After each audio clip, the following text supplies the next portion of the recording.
The top story in today's Russian papers is Vladimir Putin's late-night statement in the Kremlin, Saturday into Sunday, and his offer of direct talks with Ukraine in Istanbul this Thursday. The front page of Nezavismaya Gazeta, that's the back of my head, Putin's face, and a cautious headline. Russia and Ukraine are moving towards Istanbul talks take two, but dialogue between Moscow and Kiev may fall through over the question of a ceasefire.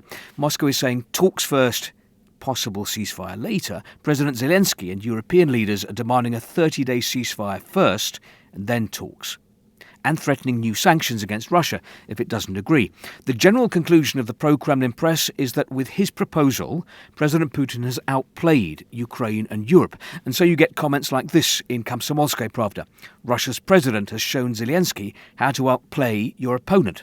Izvestia, Vladimir Putin has played another move like a chess grandmaster in the diplomatic confrontation over the Ukraine peace process.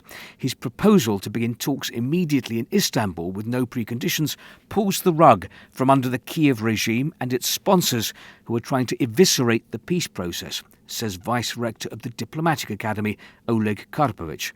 It's clear that the idea being pushed by Kiev of a 30-day ceasefire is a trap that will allow Ukraine to rearm and strengthen its position ahead of a new round of hostilities. Moskovsky Komsomolets, a dangerous tunnel under the Kremlin has been made safe. In politics, it's very important to seize and keep the initiative and force your opponent to play by your rules. Kiev and Europe tried to do this.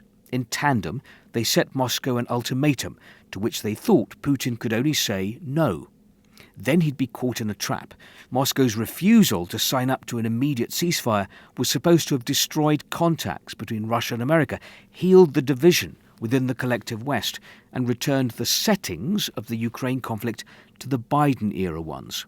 But Putin managed to elegantly avoid the snares set for him. The paper believes a key question now is who Donald Trump believes is more serious about peace.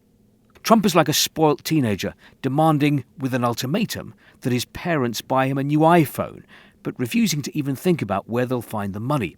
Trump doesn't want to go into the detail. For him, the whole Ukraine conflict is totally strange and incomprehensible. He doesn't want to look into the reasons for the strange and incomprehensible. Instead, the US president wants to be brought peace on a silver platter, or at least the start of talks. It gets even more primitive. Whoever runs to Trump first with such a tray, he will be in the right in Trump's eyes.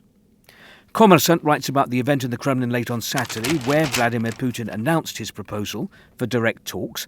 It was supposed to have been a press conference, and I'd been invited to it. Then Putin spokesman Dmitry Peskov announced that because it was late, no questions would be taken. There would be a statement. This is when I first realised something big was coming, something that mustn't be spoilt by questions and answers. And so none of us had an opportunity this time to ask President Putin a question, so near and yet so far. Thursday is still a long way away.